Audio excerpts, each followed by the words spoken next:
Hello guys, welcome back to my YouTube channel spicy fire plate. जैसे कि आप देख सकते हैं, मैं गया था राजस्थान स्वीट पे स्वीट खाने। अंदर का व्यू कुछ ऐसा है गाइस।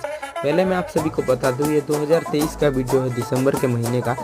मेरा मन किया स्वीट खाने का, तो मैं अपने भाई लोग के साथ चला गया राजस्थान स्वीट पे। ये स्वीट मुझे बहुत ही पसंद आई। ये अपने लिए मैंने 2 पीस मंगवाई। 2 पीस खा के मुझे बहुत ही अच्छा लगा। वैसे मैं मिठाई खाता नहीं, फिर भी मेरा मन किया इसीलिए मैंने खा लिया।